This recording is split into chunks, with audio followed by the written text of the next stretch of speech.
Okoyo n'a pas dérogé à la tradition du 6 novembre. La 26e édition de la Journée nationale de l'arbre a été effective dans cette localité. Et vous savez que depuis 26 ans, l'État congolais a opté pour le planting des arbres tous les 6 novembre.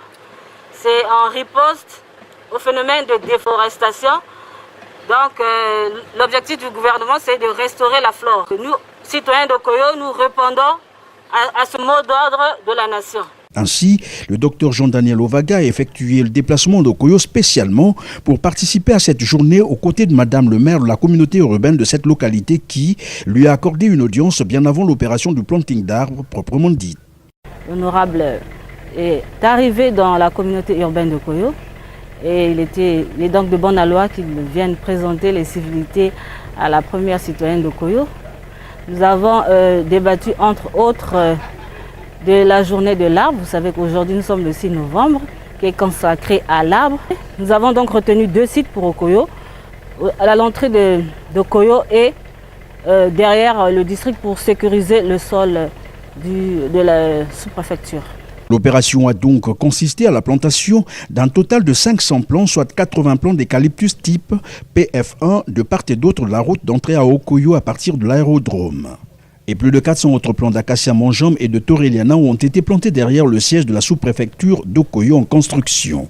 N'oubliez pas qu'effectivement le Congo fait partie de ce qu'on appelle le poumon écologique et le poumon environnemental de la planète. Notre mission à nous, élus et autorités, est de travailler dans le sens de la cristallisation dans la pensée collective des populations d'Okoyo, pourquoi pas des populations du Congo, dans le sens de la vie en harmonie et en symbiose avec la nature pour un écosystème qui fera de telle sorte que demain, oui, pourquoi pas, nous puissions vivre notre futur en partant de ce présent harmonieux.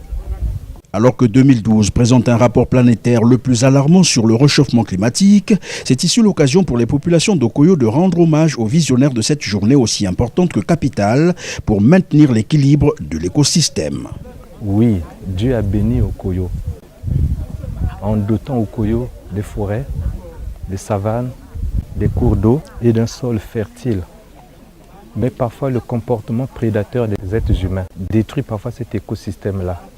Par ce geste symbolique que nous venons de faire avec Madame, c'est de faire de telle sorte que chaque citoyen d'Okoyo s'approprie ce que c'est que l'arbre et l'intériorise pour faire de telle sorte que dans le logiciel mental du citoyen d'Okoyo, qu'il ait la cristallisation de la volonté qui est celle du gouvernement, la volonté qui est celle du chef de l'État, en faisant de telle sorte que oui,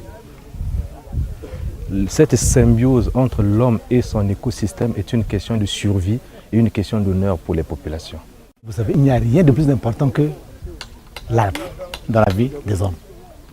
Et l'arbre est riche,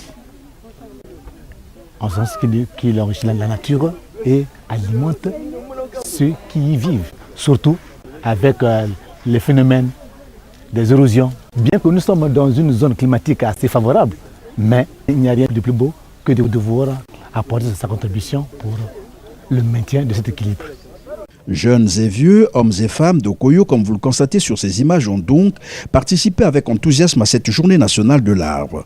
Un devoir, dirait-on, civique. Nous savons que un des poumons de notre planète, c'est maintenant le bassin du fleuve Congo. Il vaut mieux prévenir que guérir. Parce que la déforestation qui est en train de se faire avec d'autres catastrophes naturelles qui détruisent la forêt, la nature, nous mettent dans des dangers qu'on est déjà en train de constater. Donc l'intérêt est maintenant communautaire. Il faut que tout le monde soit mobilisé pour que ces forêts puissent continuer à exister, pour que notre avenir soit assuré.